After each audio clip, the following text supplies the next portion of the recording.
It is Sunday evening, October 27th, and as I speak, Donald Trump continues to speak at Madison Square Garden, where 8 days before the election, he has recreated what took place in the garden on February 20th, 1939. This is the warning.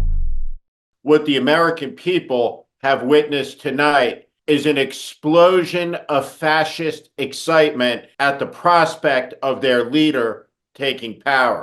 There has never been an assemblage of more con artists, wackos, hustlers, and extremists back to back to back on an American political dais maybe ever. Hamas is not there for us. Iran is not there for us. They want to kill us. And the Palestinians are taught to kill us at 2 years old. I'll be damned if you're going to have some school tell my boys that they can now be girls. Not on my watch. Not on the watch of Donald Trump, I can promise you that. You know something, Trump maniacs? I don't see no stinking Nazis in here.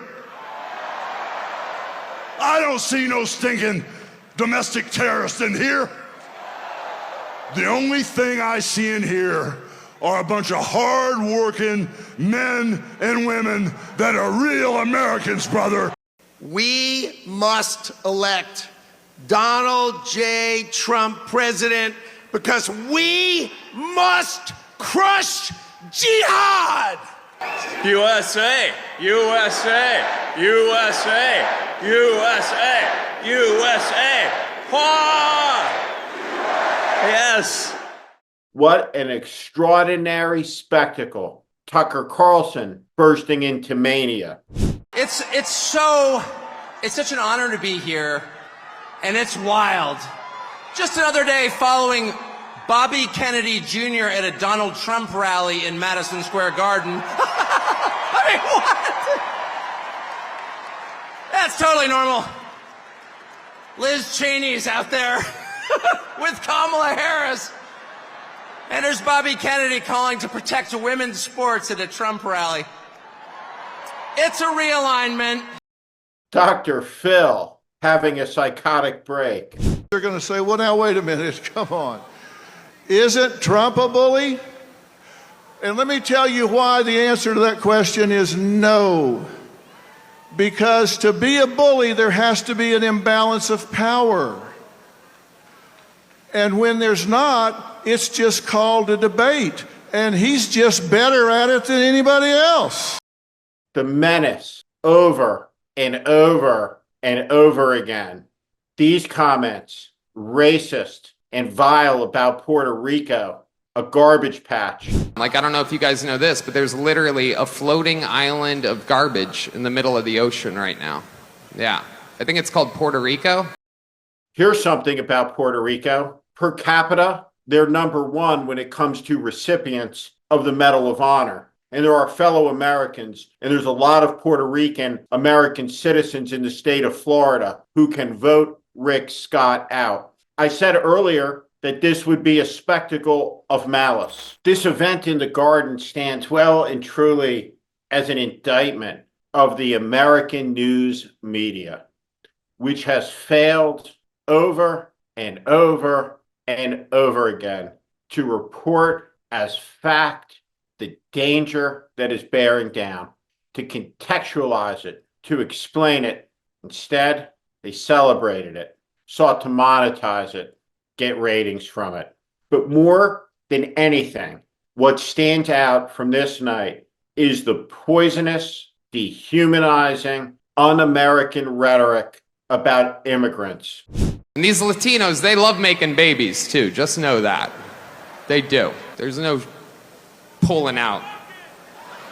They don't do that. They come inside, just like they did to our country. The cartels are gone. The criminal migrants are gone. The gangs are gone. America is for Americans and Americans only.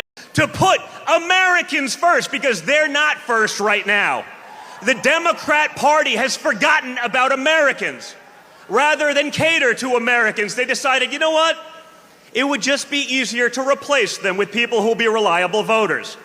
Kamala has imported criminal migrants from prisons and jails, insane asylums and mental institutions from all around the world, from Venezuela to the Congo. A lot of people are coming from the Congo prisons. And if they come back into our country, it's an automatic 10 years in jail with no possibility of parole.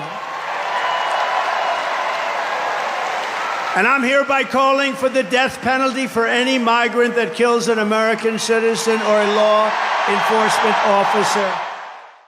This was a clinic on the politics of fear and division. What Donald Trump did 8 days before an election is dump poison into the body politic. He is George Wallace on steroids. And the things that he says, and the things that Tucker Carlson says, the things that come out of the mouths of the leaders of this movement are fascistic and identical to the type of poison that came out of the mouths of its propagandists in a different era. It's the same thing that Goring said, and Goebbels said, and Stryker said, and the American Führer Fritz Kuhn said when he stood up on a stage and repeated the Führer's talking points. And you can connect a straight line from that night to this night. Never has there been a week in American political history that opened up with a closing argument as unhinged, as malice, and as un-American as this one. What a sick son of a bitch. The whole fucking party, a bunch of degenerates, lowlives, Jew haters, and lowlives. Every one of them. Every one of them. You hear that, Mr. Speaker? Get ready. To target and dismantle every migrant criminal network operating on American soil. And there are lots of them. The United States is now an occupied country, but it will soon be an occupied country no longer. Not going to be happening. Not going to be happening. November 5th, 2024, 9 days from now, will be Liberation Day in America. It's going to be Liberation Day. This was an exposition not just of fascism tonight, but of madness. Catastrophe lies on the horizon if this deceiver, this liar, this abuser, this convicted criminal, who's ludicrously described as the King of New York, who built the skyline. The King of New York is back to reclaim the city that he built.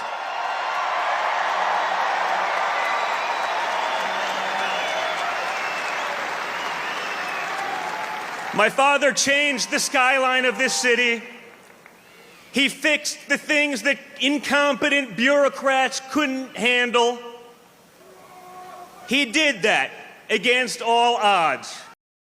It's a lie. But on September 11th, Donald Trump did go on television and claim that his building was now the tallest in New York City.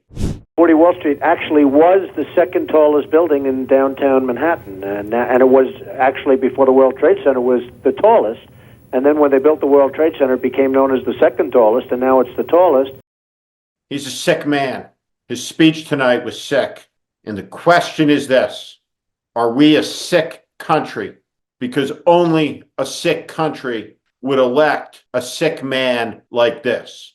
We're running against something far bigger than Joe or Kamala, and far more powerful than them, which is a massive, vicious, crooked, radical left machine that runs today's Democrat Party. They're just vessels. In fact, they're perfect vessels because they'll never give them a hard time. They'll do whatever they want. I know many of them. It's just this amorphous group of people. But they're smart and they're vicious. And we have to defeat them. And when I say the enemy from within, the other side goes crazy, becomes a sound. Oh, how can he say? No, they've done very bad things to this country. They are indeed the enemy from within. And this is The Warning. I'm Steve Schmidt. This is The Warning, and I invite you to subscribe on our Substack, on our YouTube channel. Follow us. Welcome to the community.